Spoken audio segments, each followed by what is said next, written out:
কেন ডেকেছিস আমায়?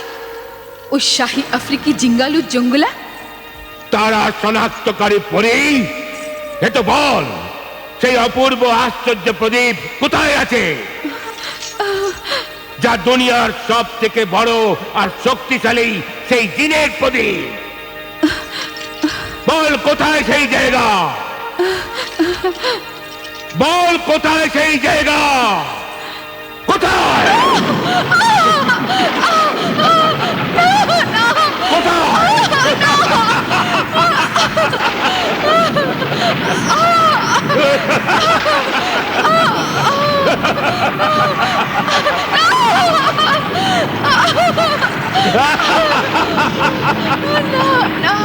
বল বল কোথায় সেই জায়গা, কোথায়? বলছি ওই জায়গা হচ্ছে বারে আজম। আফ্রিকা পাহাড়ে আরব যাওয়ার পথে মুলকিস্তান ভিতর দিয়ে সাহারা মরুভূমি দিয়ে তাই পাই পার হয়ে সুমালি লঙ্কারণ থেকে 200 যোজন আগে খুনি জঙ্গলের পাশে। ওই ঘাট দিয়ে চলার পরে দুটো পাহাড় আসবে, যাদের নাম হচ্ছে চামে নেকবাখত আর চামে বদবখত। ওই দুই পাহাড়ের মধ্যে এক লুকোনো গভীর গুহা আছে, যার নাম কারে মামাত। কারে মামাত মানে মৃত্যুর গর্ত। হ্যাঁ, মৃত্যুর গুহা।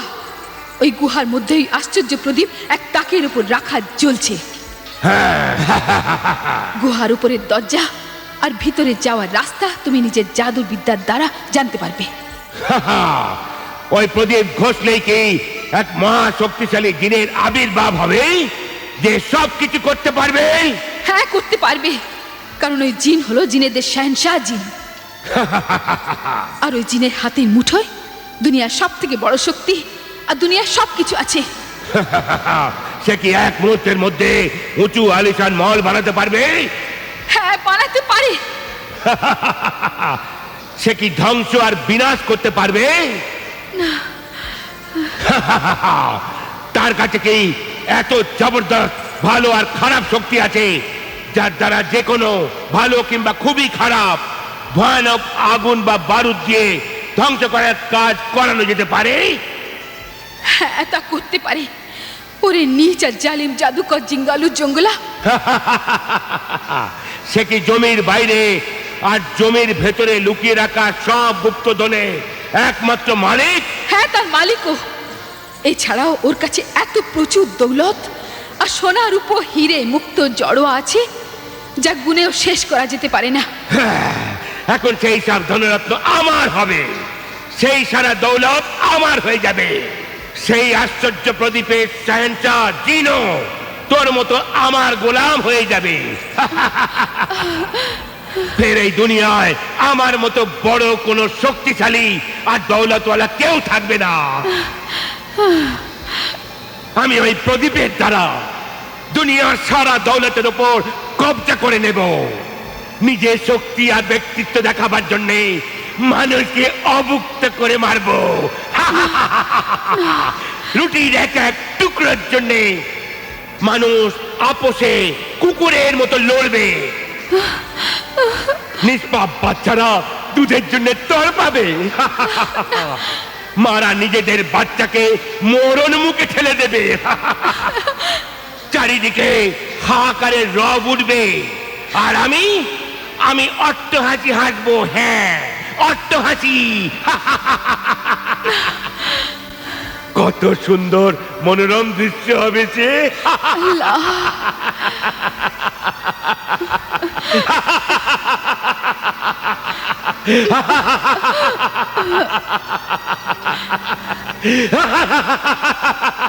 আরে শয়তান নীচ অতি ঐশ্বর্যের মালিক লোভী জাদুকর জিঙ্গালু জংলা, এখনই তো অশেষ দৌলতের উপর কবজা আছে তোর। আবার অন্যের ভাগের দৌলতের উপর কেন কবজা করতে চাস তুই? এটুকু জানিস না যে দৌলতের লালসার কোনো সীমা নেই? আরে এ তো সেই কুয়া যার মধ্যে যতই ভরো সে ততই খালি হতে থাকে। আর একদিন তুই নিজে সেই কুয়ার মধ্যে পড়ে যাবি। আমি কখনো পড়বো না। আরে বুদ্ধিন পরি যে বাসায় আমি যখন চলি তখন আমার পায়ের আওয়াজে জমি ভয়ে কাঁপতে থাকে। মরার পরে যখন তুই খুদার আশ্রয় চাইতে চাইতে কবরে আশ্রয় যাবি, তখন এই জমি তোর উপর গুনে গুনে প্রতিশোধ নেবে, তোর লাশকে আষ্টে পিষ্টে প্রহার করবে।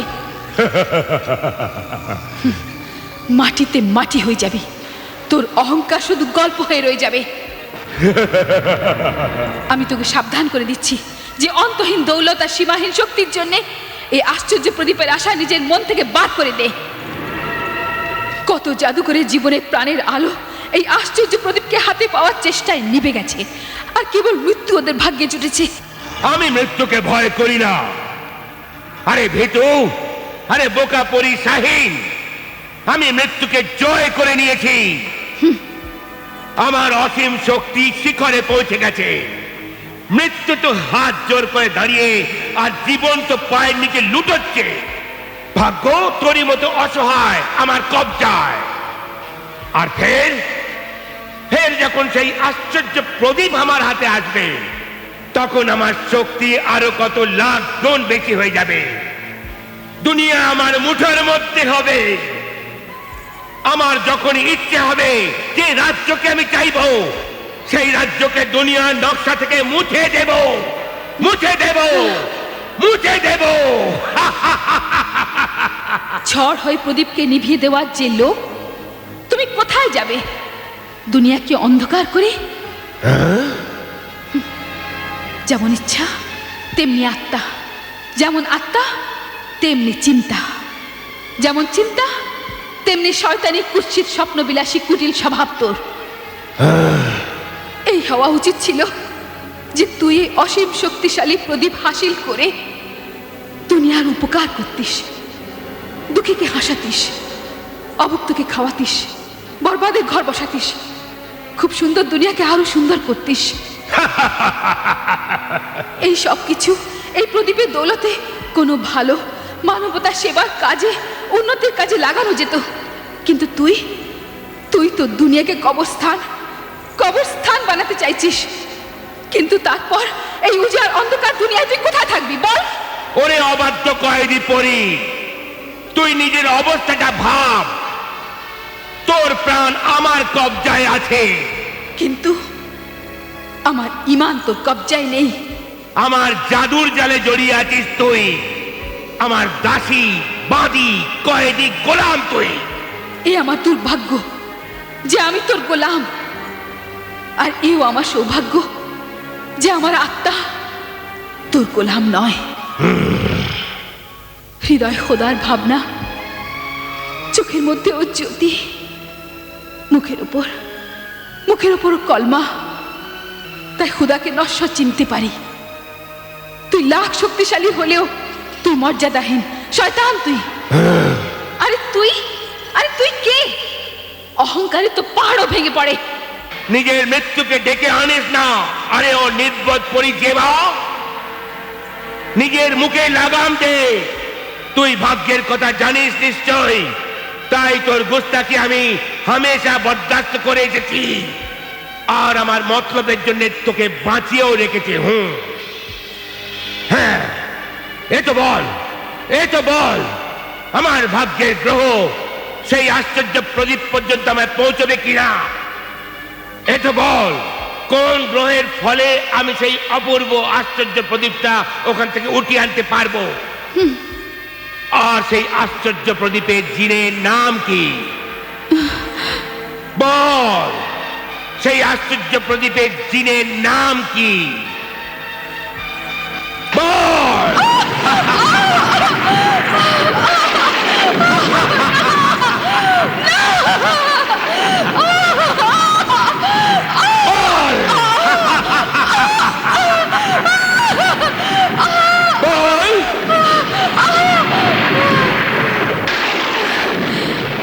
ওই জিনের নাম হলো কায়ামত জিন। আর গ্রহ নক্ষত্র এও বলছে যে ওই জিনের শক্তিশালী প্রদীপটা স্রেফ আলাদিনই হাসিল করতে পারে। আলাদিন? হ্যাঁ। এই আলাদিন কে? মরহুম মঈনুদ্দিন মুস্তাফা দর্জির ছেলে। নাম আলাউদ্দিন। মা ওকে আদর করে আলাদিন বলে ডাকে। আর আলাদিনের ভাগ্যের গ্রহ তারা বহু উঁচু, অনেক উঁচুতে চমকাচ্ছে। ওর ভাগ্যের নকশায় কুদরতের এক অটল লিখন লেখা আছে যে দুনিয়ায় ওই আশ্চর্য বিরল প্রদীপটাকে ওই মৃত্যুর গুহা থেকে স্রেফ আলাদিনই তুলে আনতে পারবে। আর যদি অন্য কেউ হাতও লাগায় তো জ্বলে পুড়ে ছাই হয়ে যাবে। আর যদি আলাদিন নিজের হাতে সেই প্রদীপ তুলে আনে আর আমি ওর হাত থেকে সেই প্রদীপ নিয়ে নিই, তবে কি সেই প্রদীপের জিন কিয়ামত আমার কবজায় থাকবে? হ্যাঁ, থাকবে। আরে শুধু তুই কেন, আবার যার কবজায় এই প্রদীপ আসবে জিন ওর কবজায় থাকবে। শুক্রিয়া আমার ভবিষ্যৎবাণীর পরি, শুক্রিয়া। এখন এখন আমায় স্রেফ আলাদিনের ঘরের ঠিকানা বলে দে। বল আলাদিন কোথায় থাকে, বল।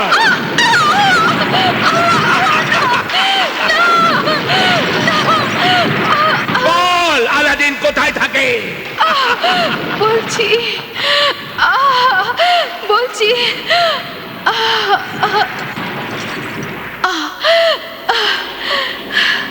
ও থাকে ইয়ারকান শহরের মধ্য দিয়ে গিয়ে তাইচিং মসজিদের পেছনে সরাই কলন্দর বক্সের এলাকা পার করার পর নাখলিস্তান নাম শহরে ও থাকে।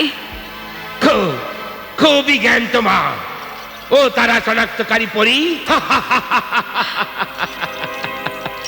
তখন আমি আলাদিনের হাত থেকে সেই প্রদীপ নেবার পর আলাদিনকে ওই মৃত্যুর গুহার মধ্যে ধাক্কা দিয়ে ফেলে দেব। ও মরে যাবে আর আশ্চর্য প্রদীপের কথা কেউই জানতে পারবে না। তারপর তারপর দুনিয়ার तमाम দৌলত আর শক্তি আমার কবজায় এসে যাবে। ব্যাস, এখন আমার এ তো বল যে আলাদিন কি করে, কি তার ব্যবসা, আলাদিনের বয়স কত, কিরকম দেখতে সে? খুব সুন্দর, স্বাস্থ্যবান, জোয়ান, একটু সমজদার, একটু ছেলে মানুষ। তার মায়ের আদরের ছেলে, দারিদ্র্যে পীড়িত কিন্তু গরিবদের ভালোবাসার পাত্র।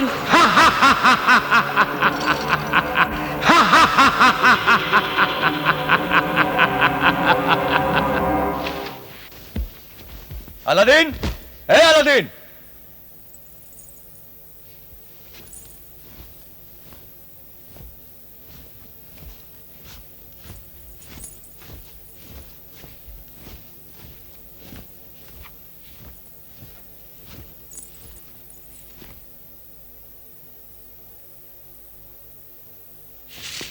ও আলাদিনের মা, বলছো না কেন? আলাদিন কোথায় আছে? কোথায় লুকিয়ে রেখেছো ওকে? এসব কি বলছো তোমরা? ও চোর বা মুজিম নাকি যে আমি ওকে লুকিয়ে রেখে দেবো? ধার নিয়ে, বাকিতে জিনিস নিয়ে, মিথ্যে কথা দিয়ে না দেখা করার লোক চোর আর মুজরিমের থেকেও বেশি দোষী হয়। আরে জনাব, আপনি কি জানেন না দুনিয়ার ক্ষুধার্ত লোকেদের খাওয়ার ঠেকা আলাদিন নিয়ে রেখেছে? হ্যাঁ,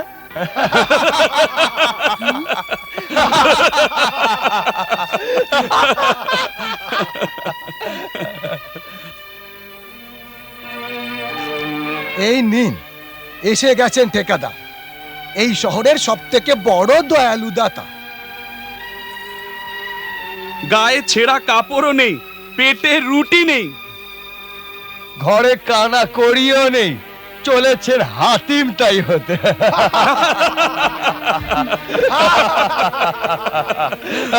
হ্যাঁ হ্যাঁ, আমার কাছে কানা করি নেই, কিন্তু দুঃখী হৃদয়ের দোয়া তো আছে আমার কাছে।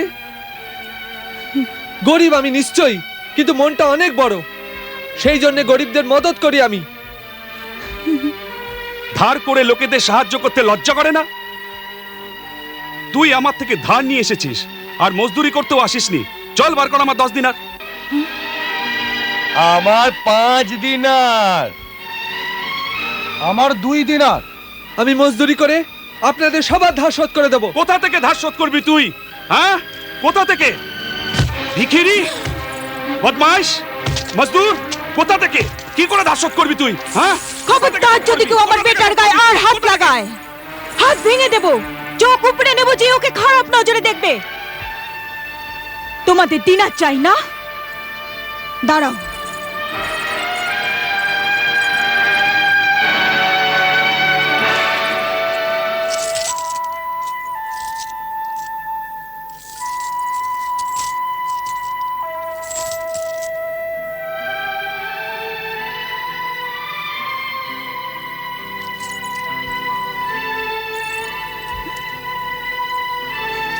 এই নাও তোমার 10 দিনার।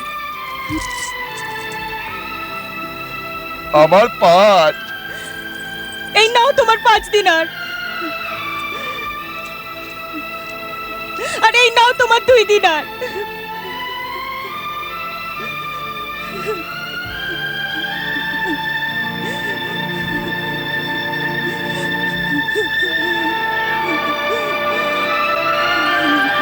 তোমরা সব ওই তোমাদের দোস্ত মিজান ব্যবসাদার লোকটার ভরকানোতে এসেছো।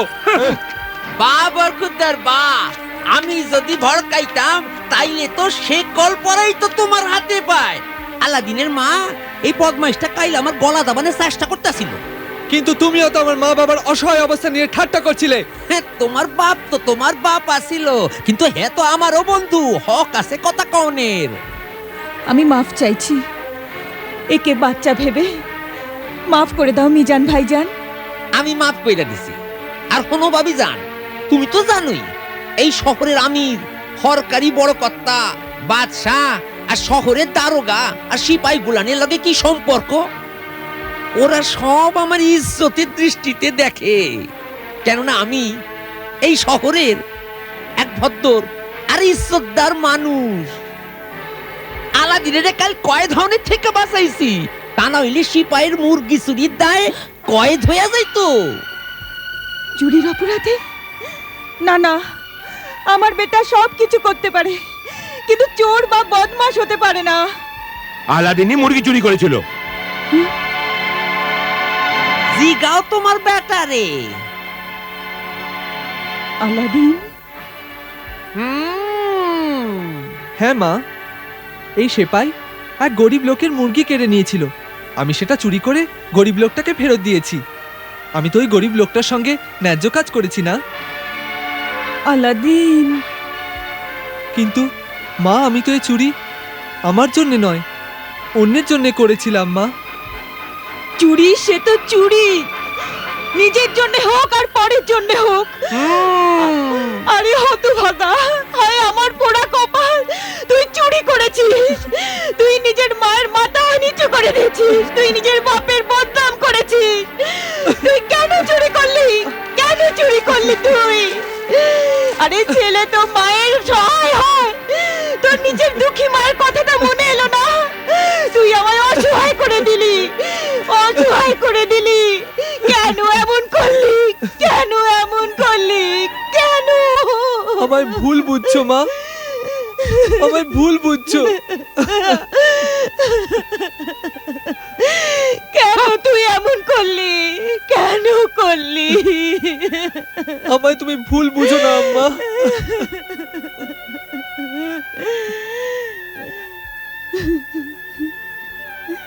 এক এক করি এক এক দিরাম জোগাড় করে আমি কত স্বপ্নই না দেখেছিলাম। ভেবেছিলাম তোর জন্য একটা নতুন জামা বানিয়ে দেব, আর নিজের মাথা ঢাকবার জন্য একটা চাদর কিনবো। আজ ও সব দিরাম তোর ধার শোধ করতে চলে গেল। এখন খাবো কি? ঘরে তো এক দানা চালও নেই। সুতো কেটে কেটে খালি পেটে উপোসী থেকে আমি তোকে পালন করেছি। গরিব হয়েও নিজের সম্মান বাঁচিয়ে চোরাতালি লাগিয়ে দিন কাটিয়েছি। এখন তো লোকেদের ঘরে বাসন মেজে মেজে আমার হাতের ভাগের রেখাগুলো পুছে গেছে। কিন্তু তুই বদলালি না। আজ যদি আমি মরে যাই তো এই ঘরে এক দিরামও তো নেই যে তুই আমার কফন কিনতে পারিস। না না আম্মা,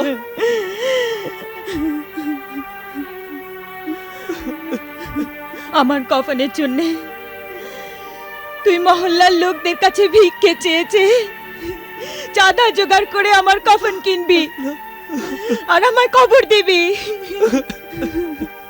তা না হলে বেটা থাকতেও আমার বেওয়ারিশ লাশ কবরের জন্য তড়পাতে থাকবে, তড়পাতে থাকবে।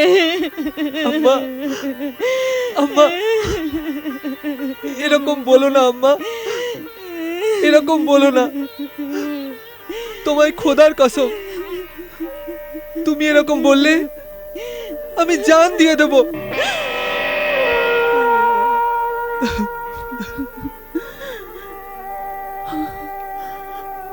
আরে পাগল, তুই নিজের জান দিয়ে দিলে কি আমি বেঁচে থাকবো?